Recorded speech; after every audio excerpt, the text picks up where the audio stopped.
Vamos ler agora a partir do capítulo 3 de 1 Coríntios. O contexto dele começa com o ministério da nova aliança.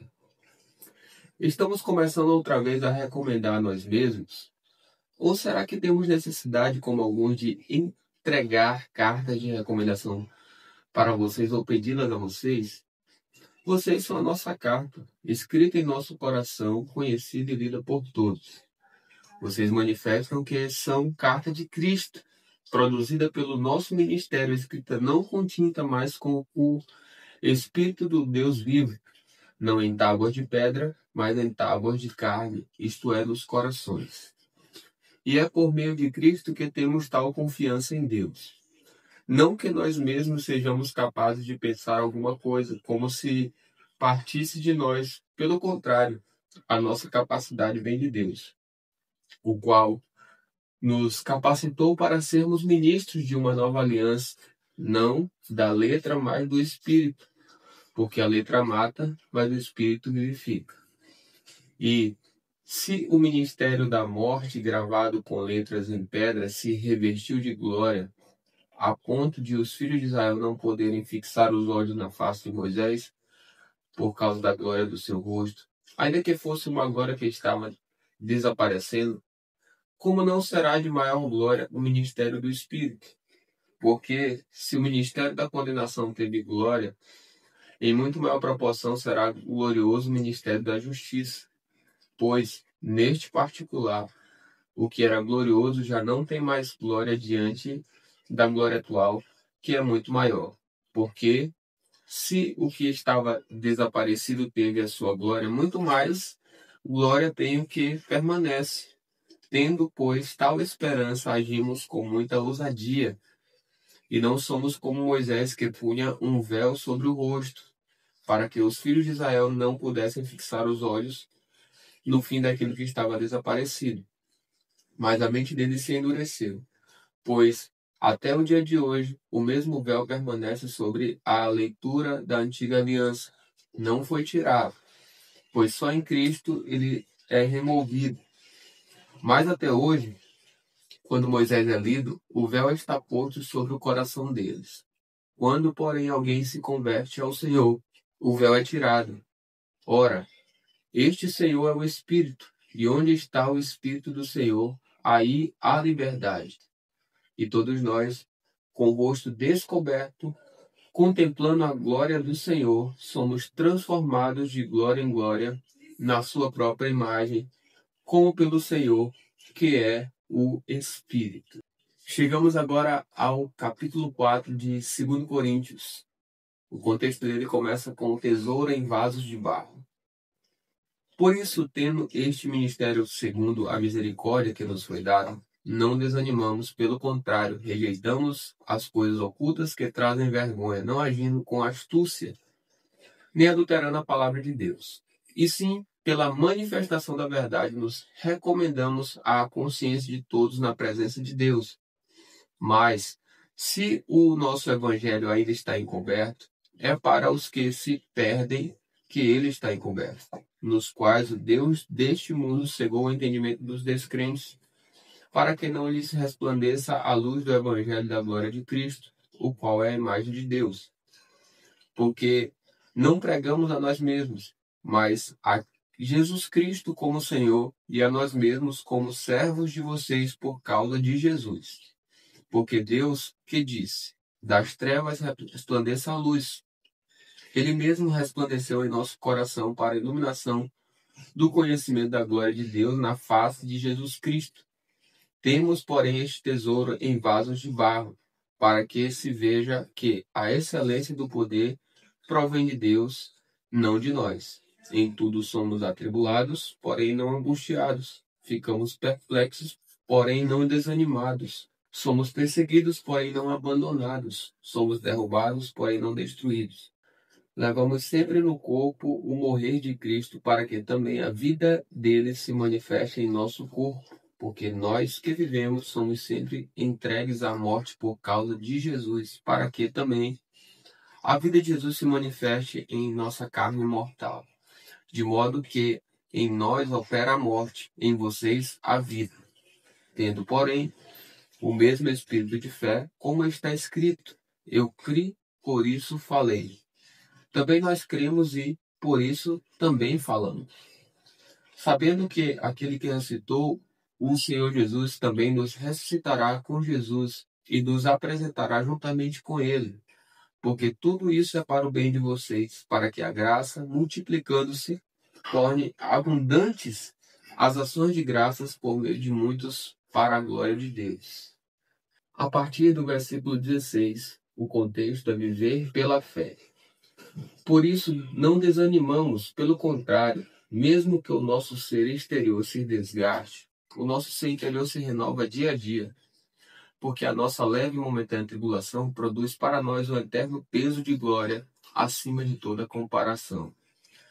Na medida em que não olhamos para as coisas que se veem, mas para as que não se veem, porque as coisas que se veem são temporais, mas as que não se veem são eternas. Agora, no capítulo 5 de 2 Coríntios, o contexto é ausentes do corpo e presentes com o Senhor.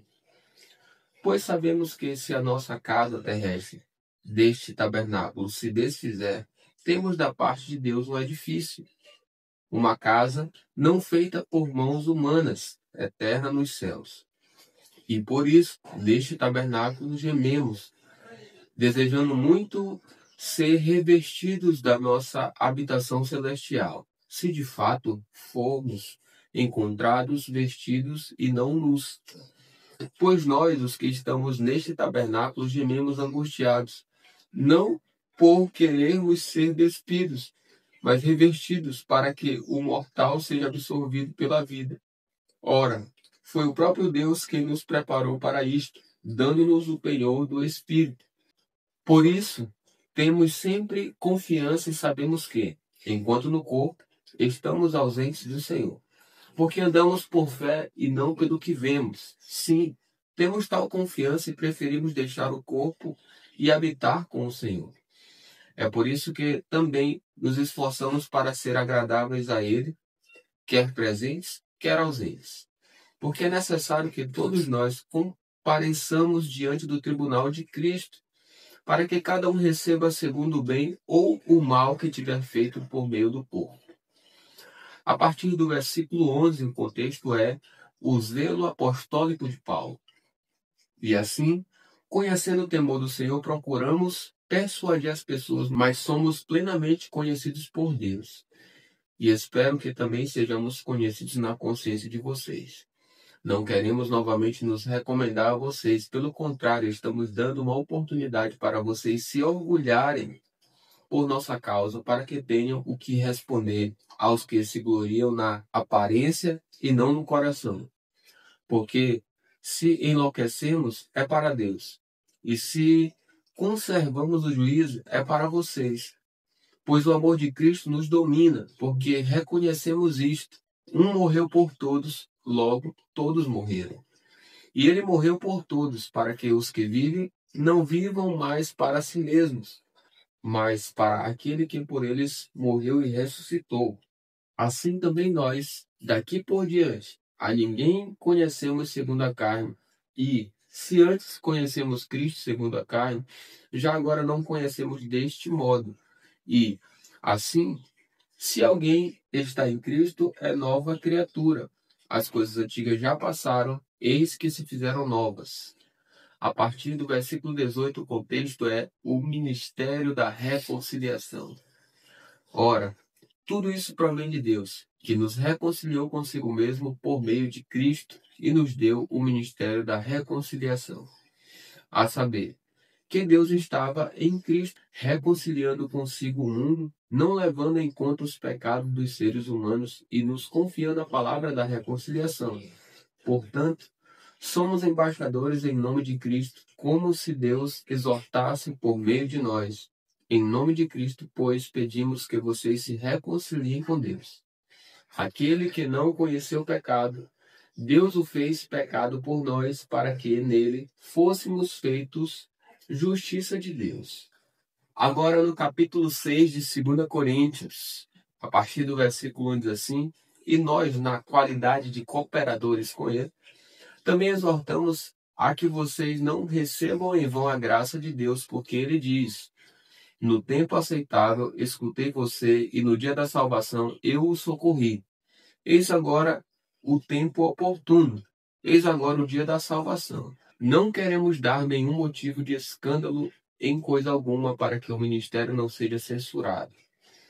Pelo contrário, em tudo nos recomendamos a nós mesmos como ministros de Deus, na muita paciência, nas aflições, nas privações, nas angústias, nos açoites, nas prisões, nos tumultos, nos trabalhos, nas vigílias, nos jejuns, na pureza, no saber, na paciência, na bondade, no Espírito Santo, no amor não fingido, na palavra da verdade, no poder de Deus, pelas armas da justiça, tanto para atacar como para defender, por honra e por desonra, por infâmia e por boa fama, como enganadores e sendo verdadeiros, como desconhecidos, mas sendo bem conhecidos, como se estivéssemos morrendo, mas eis que vivemos, como castigados, porém não mortos, como entristecidos, mas sempre alegres, como pobres, mas enriquecendo a muitos, como nada tendo, mas possuindo tudo. Ó Coríntios, temos falado com toda a franqueza e estamos de coração aberto para vocês. Nosso afeto por vocês não tem limites. Vocês é que estão limitados em seu afeto por nós. Ora, como justa retribuição, e falo a vocês como a filhos, peço que também vocês abram o coração para nós. A partir do versículo 14, o contexto é nenhuma comunhão com os descrentes. Não se ponham em julgo desigual com os descrentes, pois que sociedade pode haver entre a justiça e a iniquidade? Ou que comunhão existe entre a luz e as trevas? Que harmonia pode haver entre Cristo e o maligno? Ou que união existe entre o crente e o descrente? Que ligação há entre o santuário de Deus e os ídolos? Porque nós somos santuários do Deus vivo, como ele próprio diz: habitarei e andarei entre eles, serei o seu Deus, e eles serão o meu povo. Por isso, o Senhor diz: saiam do meio deles e separem-se deles, não toquem em coisa impura, e eu os receberei. Serei o pai de vocês, e vocês serão meus filhos e minhas filhas, diz o Senhor Todo-Poderoso.